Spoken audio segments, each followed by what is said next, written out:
My name is Claire Whitaker. I'm 24 years old, and last Thanksgiving, my mother let her new boyfriend throw me out of the house before the turkey was even carved. Not after an argument in private. Not after some calm family discussion. Right there on Thanksgiving Day, with mashed potatoes still steaming on the counter, football playing in the living room, and my little sisters watching through the window like they were witnessing a car crash they couldn't stop. He said I didn't belong there anymore. He said he was the man of the house now, and I was just baggage from my mother's old life. Then he grabbed my bags, walked outside, and threw my clothes into the mud like he was taking out garbage. It had rained all night, so everything spilled open into wet leaves and dirty brown water. My jeans, my work shirts, the sweater I had saved for 2 paychecks to buy, all of it ruined in front of half the neighborhood. And then he said the one thing I will never forget. He said my father ran off because I was worthless, and now he finally understood why. I looked back at the porch, waiting for my mother to say one word. Just one. Stop. Don't talk to her like that. She's my daughter. Anything. But she only lit a cigarette and watched me stand there in the mud. My grandmother was there too. The same woman who raised me when my mother was too busy finding herself, and even she said nothing. That was the moment something inside me went completely quiet. I picked up my wet clothes, looked at my mother, and smiled. I told her I loved her, and I told her to remember that. Then I walked 3 miles to the bus station in the cold. 61 days later, my phone had 77 messages from her begging me to undo what I had done. She said they couldn't survive it. She said I was her daughter and I had to make it stop. But by then, she was learning exactly what happened when the person you threw away was the only person holding your life together. Before I tell you what I did after I walked out, tell me this. What time is it where you are right now, and where are you watching from? I want to know how far this Thanksgiving story travels before my mother finds out what everyone else thinks of what she did. I wish I could say that Thanksgiving was the first time my mother chose a man over me, but that would be a lie. The truth is, I learned very young that in my family, love usually came with conditions, and I was the child who was expected to understand things no child should ever have to understand. My grandmother, Evelyn Carter, raised me from the time I was 6 until I was 16 because my mother, Jennifer Whitaker, said she needed time to find herself. That was the phrase adults used when they wanted to make abandonment sound spiritual. Finding herself meant dating men who drove loud trucks, working jobs she quit whenever a manager annoyed her, disappearing for weekends, and calling once in a while to ask if I was being good. Evelyn lived in a small yellow house near the public elementary school in Millbrook, Ohio, and she was the one who packed my lunches, signed my permission slips, taught me how to save grocery coupons, and showed up when I had a fever. She was strict, but she was steady. And when you grow up with a mother who floats in and out of your life like bad weather, steady feels like love. When I was 16, my mother suddenly decided she was ready to be a real parent again. She showed up at Evelyn's house with a used SUV, red lipstick, and a speech about second chances. By then, my 2 little sisters, Grace and Bella, were already part of the picture. Grace was 7, serious and careful, the kind of kid who watched adults before deciding whether a room was safe. Bella was 5, sweet and loud, and always asking to sit in my lap even when she was too big for it. Different fathers, both gone, both turned into blurry names nobody talked about at dinner. I moved back in with my mother because everyone told me that was where I belonged, but within a month, I realized I had not been brought home to be a daughter. I had been brought home to be help. I made breakfast before school, walked the girls to the bus stop, packed their backpacks, helped with homework, and learned which teacher needed which form signed by Friday. My mother worked part-time at Dollar General, then at a gas station, then at a dollar store again after she got fired from the gas station for missing shifts. Her schedule was always changing, and somehow that meant my life had to change around it. By 18, I was working at the local Walmart on weekends and taking online community college classes at night. Later, I got a job with Millbrook County Utilities as a customer service assistant, which is a very boring title for someone who mostly listened to people yell about late bills and broken meters. But it paid better, and I was good at it. I understood bills because I had been paying them since before I was old enough to rent a car. My mother's credit was a disaster. She had let electric, gas, water, and internet bills go into collections more than once. So when the house on Maple Ridge Lane needed accounts opened, I was the one who signed. Electric in my name, gas in my name, internet in my name, water tied to my payment card because the city would not trust her without a deposit she did not have. She was supposed to give me her share every month. Sometimes she did. Most of the time, she gave me excuses. I covered the rest because Grace and Bella needed heat in January, showers before school, and internet for homework. Then Todd Mercer walked into our lives like a bad decision wearing work boots. He was 41, unemployed more often than not, and called himself an auto mechanic, even though the only vehicle I ever saw him work on was his own rusted pickup. My mother met him at a bar outside town, and 2 weeks later he was sleeping on our couch. By week 3, his toothbrush was in the bathroom. By week 4, he was acting like the house had been waiting for him all along.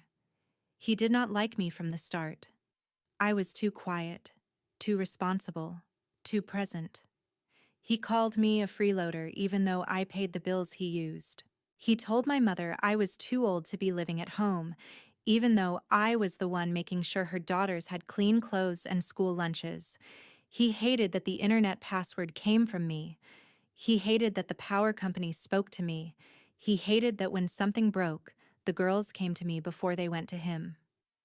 One night, after he had been drinking beer and watching football, he said, loud enough for everyone to hear, that a house needed a man in charge. I looked up from helping Bella with multiplication and told him a house needed someone who paid for it. My mother gasped like I had slapped him. Todd stared at me like he had just found the real problem. After that, the comments got sharper. He said I was baggage from my mother's old life. He said I made Jennifer feel guilty just by existing. He said if I respected my mother, I would move out and let her have a fresh start. What he meant was simple. He wanted me gone because I was the last person in that house he could not control. 6 weeks before Thanksgiving, I started preparing. I signed a lease on a tiny one-bedroom apartment across town, near the utility office and a bus line. I moved my birth certificate, my laptop, my bank papers, my good coat, and the few things that actually mattered to me. I left enough clothes in my room so nobody would notice. I did not tell my mother. I did not tell Evelyn.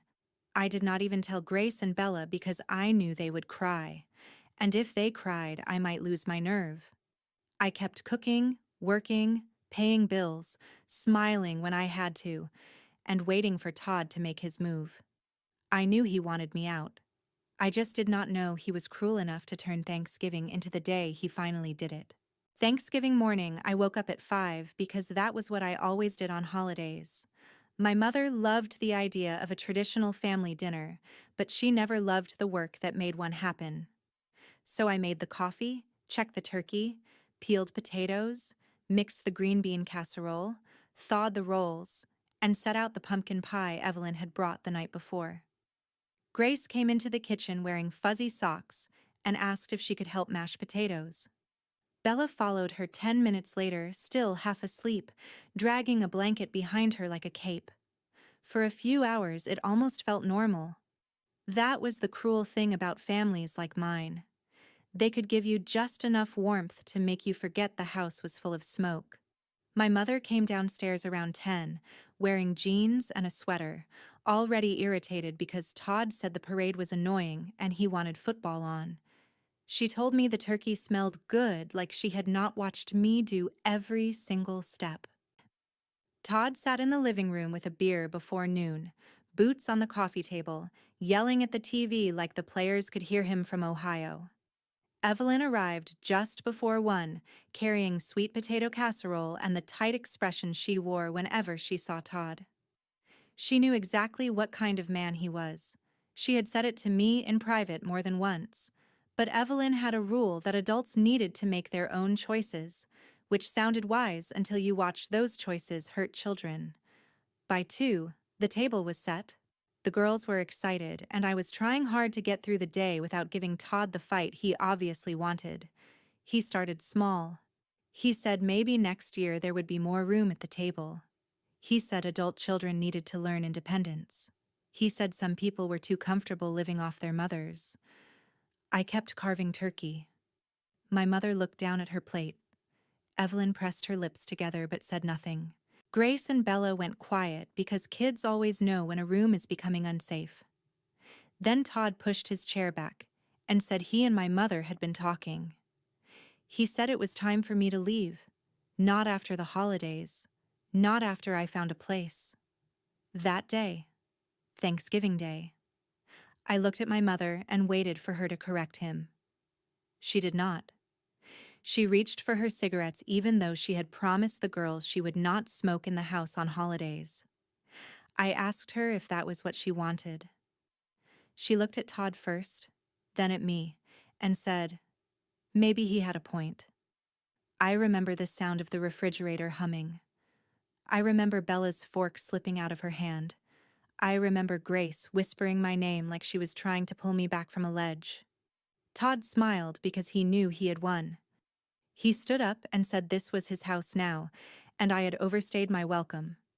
I told him his name was not on the lease, not on the utilities, and not on a single bill that kept that house running. That was when his face changed. Men like Todd can insult you all day, but the second you tell the truth in front of witnesses, they become dangerous. He walked down the hall to my room, grabbed 2 garbage bags of clothes I had left there, and dragged them through the living room. I followed him because I already knew where this was going. He kicked open the back door and threw the bags into the yard. It had rained all night, and the ground was soft, muddy, and covered in dead leaves. My clothes spilled open into it. Work shirts, jeans, socks, the blue sweater Grace had helped me pick out at Walmart. Bella started crying behind the glass door. Grace wrapped her arms around her, but she was crying too. Todd went back inside, grabbed the last bag, and threw it even farther. Then he turned around with that ugly little grin and said my father had run off because I was worthless, and now he understood why. There are insults that hurt because they are true, and there are insults that hurt because someone found the oldest wound and stepped on it. That one did both. I looked at my mother. She stood on the porch, cigarette between her fingers, smoke curling around her face. She did not look angry. She did not look shocked. She looked tired, like defending me would be too much effort. Evelyn stood behind her with her arms folded, eyes hard, mouth closed. Across the street, Mrs. Linda Parker moved her curtains just enough for me to see her watching. In a town like Millbrook, people did not need social media. They had windows. By morning, everyone would know that Jennifer Whitaker's oldest daughter got thrown out on Thanksgiving while the little girls cried. Todd told me to get moving before he called the cops. I wanted to scream that he had no right. I wanted to remind my mother of every bill I had paid, every fever I had sat through, every school morning I had saved because she was too tired or too hungover or too distracted. But something in me went still, not calm, not peaceful, still, like a door closing. I picked up the bags, wet mud soaking through my sleeves, and looked at my mother. I smiled because I wanted her to remember my face exactly like that. Not broken, not begging, just done. I said, I love you. Remember that. She flinched, but she did not answer. Todd laughed like he thought he had won. Then I walked down Maple Ridge Lane with 3 muddy bags and no ride. My car was at a coworker's place because the alternator was being replaced, so I walked. 3 miles to the bus station in cold November wind, past houses glowing with Thanksgiving dinners, past families who had no idea the girl outside carrying garbage bags had just been erased from her own family. I did not cry until I reached the bus shelter. Even then, it was only for a minute. Then I wiped my face, pulled out my phone, and checked the address of the apartment I had already rented. They thought they had thrown me into the street. What they had really done was release me from the last reason I had to keep saving them. My apartment was small, plain, and smelled like fresh paint and old carpet. But when I unlocked the door that night, it felt like the safest place I had ever been. There was no yelling, no beer cans on the coffee table, no Todd telling me where I could stand in a house I paid to keep warm. I dropped the muddy bags in the bathtub, sat on the kitchen floor, and ordered the cheapest pizza I could find because I had cooked Thanksgiving dinner all morning and never got to eat a bite of it. I remember sitting there under one yellow ceiling light, eating from the box, making a list on my phone. Not a revenge list. At least, that was not what I called it then. It was a responsibility list. Change mailing address. Move payroll paperwork. Replace work shirts. Buy towels. Update bank address. Transfer utilities. That last one mattered most. The next morning was Black Friday, and while half of Millbrook was standing in line for discounted TVs and air fryers, I was on the phone with utility companies. Electric first, gas second, internet after that. Then the city water office on Monday because government offices do not care about your family trauma. Every account was in my name. Every payment history belonged to me. Every customer service rep spoke to me like I was doing the most normal thing in the world, because I was. I had moved. I was transferring my services to my new address and ending responsibility for the old one. I followed every rule. I paid the final balance. I gave proper notice. I did not lie. I did not threaten. I did not sabotage anything. The old house still had a little time because of billing cycles, holiday delays, and city processing dates. That was fine with me. I did not need them to suffer overnight. I just needed my name off a house where I had been told I did not belong. For the first week, nobody called. I think my mother assumed I was staying with a friend and would come crawling back once I cooled down. Todd probably told her I would. Men like him think everyone else is as dependent as they are. Grace texted me from her school tablet 2 days after Thanksgiving and asked if I was mad at her. That broke my heart worse than anything Todd said. I told her no, never, not for 1 second. Bella sent me a voice message saying she missed me and that Thanksgiving was bad now. I listened to it 4 times and cried in my laundry room so my neighbors would not hear. Christmas came quietly. I bought a tiny tabletop tree from Walmart, the kind with lights already attached, and put it near my window. Grace sent me a picture of her and Bella in matching pajamas in front of my mother's old tree. They were smiling, but their eyes looked tired. I wanted to go get them right then. I wanted to knock on the door, push past Todd, and bring them to my apartment. But wanting to save children and having the legal right to do it are 2 different things. So I worked. I took extra shifts at Millbrook County Utilities. I answered angry customer calls during winter storms. I saved every dollar I could. I bought a second-hand couch, a microwave, 2 lamps, and a set of dishes on clearance. My life became quiet and organized in a way I had never known. Then, 61 days after Thanksgiving, my phone started buzzing before 7 in the morning. First 1 call from my mother, then 3 more, then Todd, then my mother again. I let them ring. The messages came next. At first, they were confused. Why is the power off? Did you get a notice? Who do we call? Then they became angry. What did you do? This is not funny. The girls have school. The internet is out. The heat is not working. By noon, they were panicked.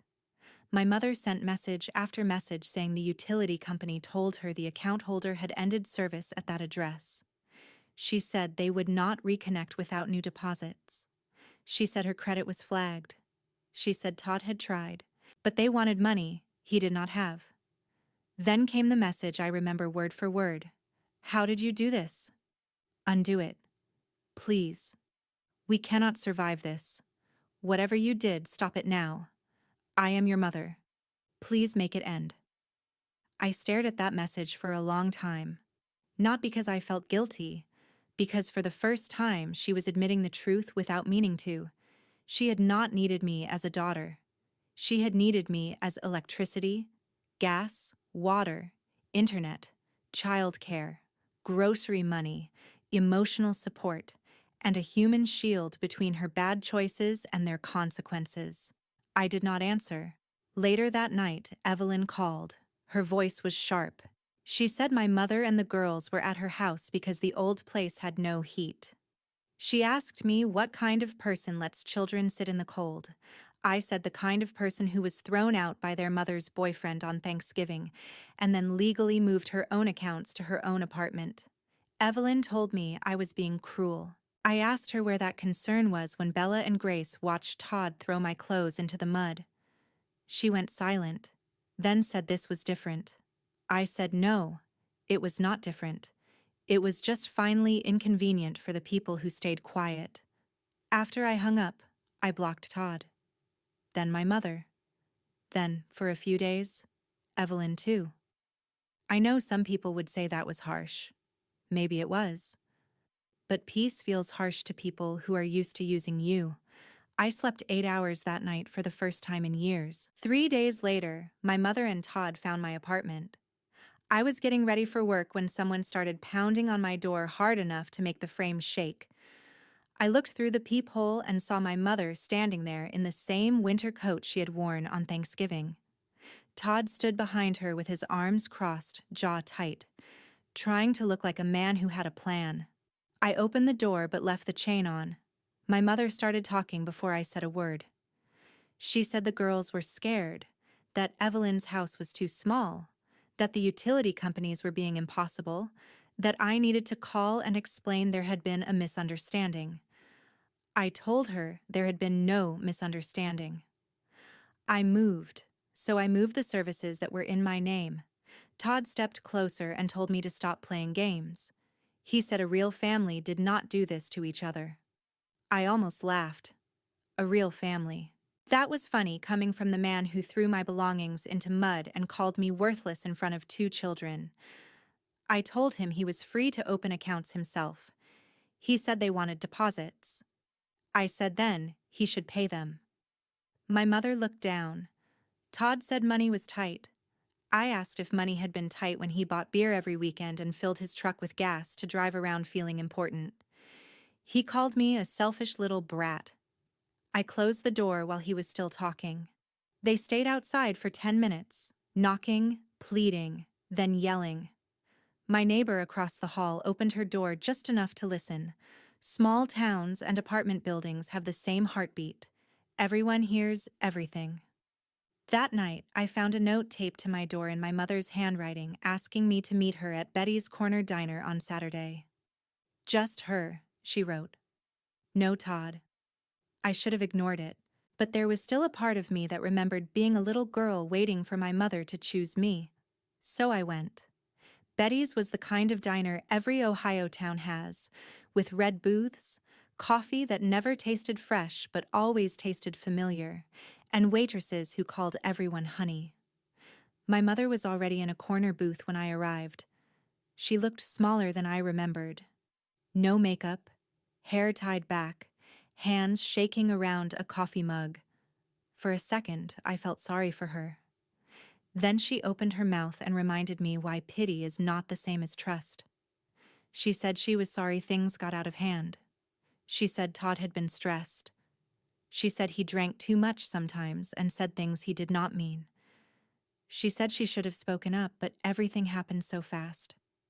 I let her talk. I listened to every excuse, every soft little sentence designed to make the truth less ugly. Then I asked one question. Are you leaving him? She blinked like I had asked something unfair. She said it was complicated. She said Todd had nowhere to go. She said he loved her in his own way. She said he felt terrible, but he had pride and did not apologize easily. That was when I stopped feeling sorry for her. She did not come to apologize. She came to recruit me back into the job I had quit. She wanted the bills fixed, the heat restored, the children protected, and Todd kept comfortable. She wanted me to rescue the house without making anyone accountable for why it was burning down. I told her I would not put my name back on anything connected to Todd. She grabbed my hand across the table and whispered that Grace and Bella needed me. I pulled my hand away because she was right, and that was exactly why it hurt. They did need me. But needing me did not give my mother the right to keep feeding them into chaos and expecting me to clean up the damage. I paid for my coffee and left. After that, Evelyn called again. She said, my mother, Todd, and the girls were sleeping at her place, and she was too old for this kind of stress. She said I had made my point and needed to fix things before the girls were harmed. I told her the girls were already harmed. They were harmed when adults taught them that a man could humiliate their sister and everyone would pretend it was normal. Evelyn snapped that I did not understand how hard motherhood had been for Jennifer. I said I understood exactly how hard motherhood had been for me, and I was not even their mother. That shut her up for a moment. But Evelyn was stubborn. She said family means stepping up even when people make mistakes. I said family also means speaking up when someone is being abused in front of you. She hung up. For 2 weeks, my mother, Todd, Grace, and Bella stayed at Evelyn's house. I heard pieces of what happened through town gossip and one message from Grace that just said Grandma and Todd yell a lot. Todd did not get a job. He did not save money. He did not find an apartment. He smoked on Evelyn's porch, drank in her kitchen, and complained that everyone was against him. Finally, Evelyn reached her limit. She told them they had until the end of the month to leave. My mother called me crying, saying Evelyn was throwing them out. I asked what Todd's plan was. She said he was trying. That word had become her religion. Todd was always trying, never doing. When the deadline came, Evelyn changed the locks while they were at the grocery store. She left their bags on the porch and a note saying she was done. The woman who once told me silence was not her place had finally found a boundary when Todd started making her life uncomfortable. By then, it was February in Ohio, and my mother had nowhere to go except the passenger seat of Todd's pickup. I found out they were living in the pickup from Mrs. Linda Parker because of course I did. I ran into her at the grocery store near Route 9 while I was buying soup, bread, and the cheap coffee I kept pretending I liked. She touched my arm in the produce section and said she had heard about my poor mother.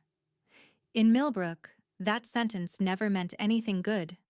I tried to be polite and leave, but she kept talking. She said Todd's pickup had been parked near the old house several times that week. She said my mother and the girls were inside for hours.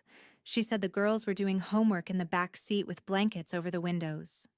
She lowered her voice when she said someone had called for a welfare check because it was too cold for children to be sleeping in a vehicle. I stood there holding a bag of apples, feeling like my ribs had tightened around my lungs. I drove past Maple Ridge Lane on my way home. I told myself not to, but I did it anyway.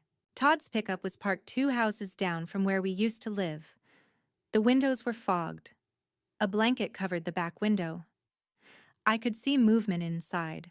Small shapes. One of them probably Bella because she always moved her hands when she talked. I kept driving because if I stopped, I did not know what I would do. That night, my mother called from a number I did not recognize. This time, I answered. She sounded panicked in a way I had never heard before. Not dramatic. Not manipulative. Truly scared. She said a CPS worker had come after the welfare check. Her name was Angela Reed, and she told my mother that 2 children could not live in a vehicle in February and still be considered safe. My mother had 7 days to prove stable housing or the girls would be removed into emergency care. 7 days. After years of making everyone else absorb her consequences, my mother had finally hit a wall that would not move for tears. I asked where Todd was. She said he was in the truck with the girls, giving her privacy to make calls. I asked what his plan was. Silence. Then she said he was trying to line up work. I asked if she had considered leaving him. More silence. Then she said Todd had nowhere to go, and she could not abandon him. I looked around my warm apartment, at the lamp I bought secondhand, at the bills I paid myself, at the quiet I had earned, and I realized she was still choosing him. Even with her daughters 1 week away from foster care, she was still trying to save Todd from the consequences of being Todd. The next morning, I called her back and made one offer. I told her I would help co-sign a small rental for her and the girls. I would help with utility deposits. I would even help Grace and Bella move their school things. But Todd could not live there.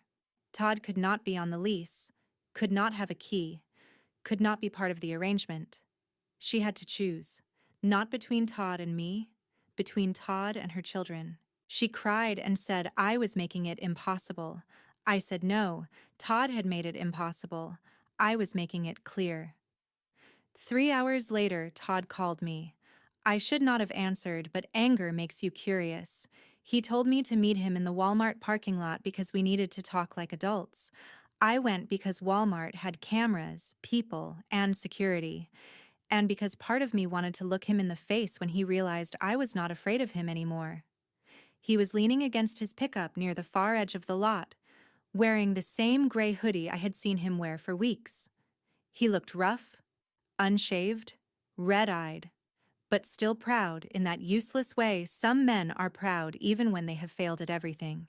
He said I had turned my mother against him. I told him my mother was still with him, so clearly I had not done a very good job. He said I was using money to control everyone. I said no, I had stopped letting everyone control me through money. That made him angry. He said my mother had warned him about me, that I had always been difficult, always needed attention, always tried to run the house even as a kid. He said that was why she sent me to Evelyn, not because she was irresponsible, not because she wanted freedom, but because I had been too much to handle. For a second I could not speak. I was 6 years old when she left me. 6. And somehow, in the story she told Todd, I was the problem. He kept talking, saying my mother would be happier if I stopped judging her, stopped interfering, stopped acting like I was better than everyone else. Then he stepped closer and grabbed my wrist. Not hard enough to leave a bruise, but hard enough to remind me what kind of man he wanted to be. I looked down at his hand, then up at the cameras on the light pole, and told him if he did not let go, I would scream loud enough for every shopper in Ohio to hear. He let go and called me dramatic. A Walmart employee pushing carts had stopped and was watching us. I got in my car and left while Todd yelled that I would lose my sisters forever. The next day, Ms. Angela Reed from CPS called me directly. She said my name was listed as the emergency contact at the girls' school. She asked if I would be willing to discuss temporary kinship placement if my mother failed to secure housing by the deadline. I met her at a coffee shop after work. She was direct, professional, and tired in the way people get when they have seen too many children pay for adult selfishness. She explained that if I passed a background check and home visit, Grace and Bella could stay with me instead of going into foster care. My apartment was small, but for an emergency, it could work. I drove around for hours after that meeting. I thought about my quiet life, my money, my sleep, my freedom. Then I thought about Grace doing math homework in a truck and Bella asking if I was mad at her. By morning, I had my answer. I called Ms. Reed and said yes. On the 7th day, I arrived at the county social services office. My mother was in the waiting room with Grace and Bella. The girls had backpacks and pale faces. My mother looked destroyed, but I could not let that move me too much, because pity had nearly ruined me before. Ms. Reed had me sign paperwork and explain the next steps. Grace ran into my arms first. Bella followed and buried her face in my coat. I told them they were safe. When we walked outside, Todd was in the parking lot, smoking beside his pickup like a villain too predictable to be interesting. He shouted that I had stolen his family. Ms. Reed told him to leave the property. He ignored her and came toward my car. Security arrived first, then a local officer who had clearly dealt with Todd before.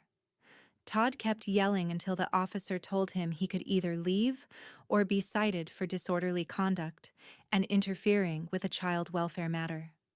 For once, Todd chose the smartest option available to him. He left. The girls sat in my back seat holding hands the whole drive home. Bella finally whispered, "Is he coming too?"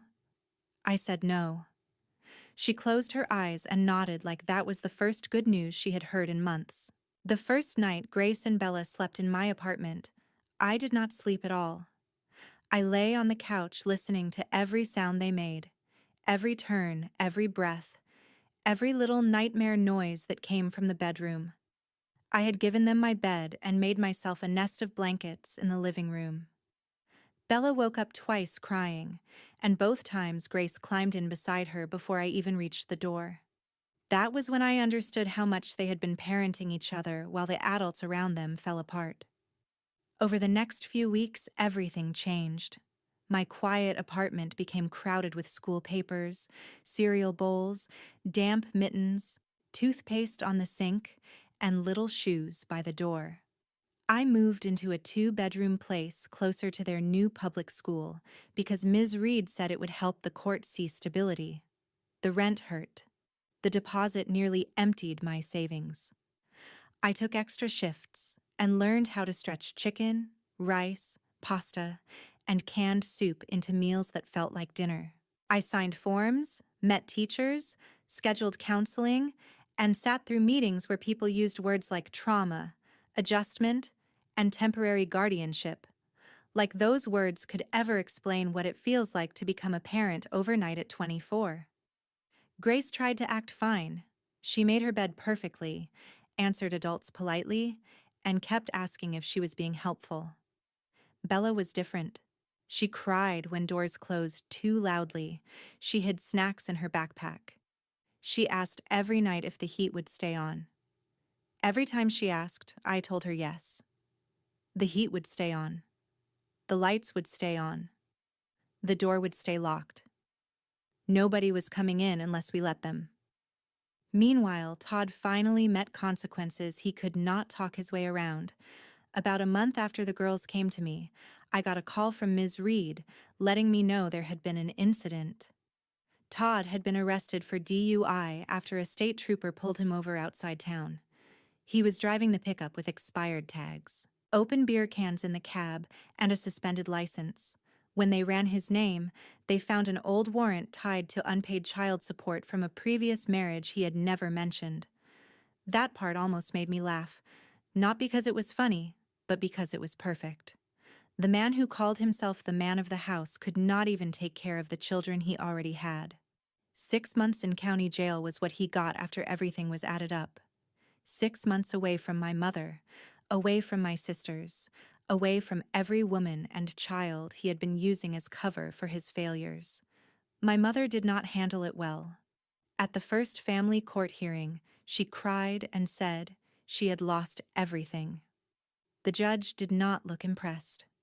Temporary custody stayed with me. My mother was ordered to complete parenting classes, alcohol counseling, and supervised visitation. She had to show stable housing, steady income, and proof that Todd would not be around the girls. When she heard that, she started to argue that Todd was misunderstood. The judge stopped her and said her priorities were exactly why the court was concerned. I watched her face crumble, and for the first time, I did not rush to comfort her. That might sound cold, but there is a difference between compassion and volunteering to drown with someone who keeps jumping into the water. Evelyn called me after the hearing. I almost did not answer. When I did, Her voice sounded smaller than I had ever heard it. She said she had been wrong. She said she thought staying silent on Thanksgiving meant staying neutral. Then she said very quietly that silence had not been neutral at all. It had helped Todd. I did not know what to say. Part of me wanted to forgive her right there because I missed the grandmother who raised me. Another part of me remembered standing in the mud, waiting for her to be brave, and watching her choose comfort instead. So I told her I heard her, but I was not ready. She said she understood. Maybe that was the beginning of something healing. Maybe it was just another apology arriving too late. I do not know yet. What I do know is that Grace got an A on her spelling test last week, and Bella slept through the night for the first time without waking up scared. I know our apartment is not fancy, but it is warm. I know there are groceries in the fridge, clean towels in the bathroom, and a school calendar on the wall. I know the girls laugh more now. Not all the time. Not like nothing happened, but enough to remind me that children can heal when the adults around them finally stop making excuses. My mother gets supervised visits twice a month. Sometimes the girls want to go. Sometimes they do not. I let Ms. Reed and the counselor guide that because I refuse to use them as weapons, even against someone who hurt me. That is one lesson I want them to learn from all of this. Love is not control. Love is not guilt. Love is not making a child responsible for an adult's choices. Sometimes love means showing up. Sometimes it means walking away. And sometimes it means drawing a line so the next generation does not grow up thinking pain is just another family tradition. People ask if I regret what I did with the utilities. I do not. I did not cut them off to be cruel. I stopped paying for a house I had been thrown out of. I stopped holding up a life where I was insulted, used, and erased. Todd paid for his choices. My mother is paying for hers. Evelyn is living with hers. And me? I am living with mine. I chose my sisters. I chose my self-respect. I chose to stop being the emergency fund, the backup parent, the silent fixer, and the daughter everyone could hurt because they assumed I would always come back. On Thanksgiving, my mother watched me walk away in the mud. 61 days later, she begged me to save her from the life she chose. But the truth is, I did save someone. I saved Grace. I saved Bella. And maybe, in a way, I am still learning to understand. I saved myself too. So tell me honestly, if you were standing where I stood, would you keep rescuing the people who kept hurting you? Or would you finally protect the innocent ones who never had a choice?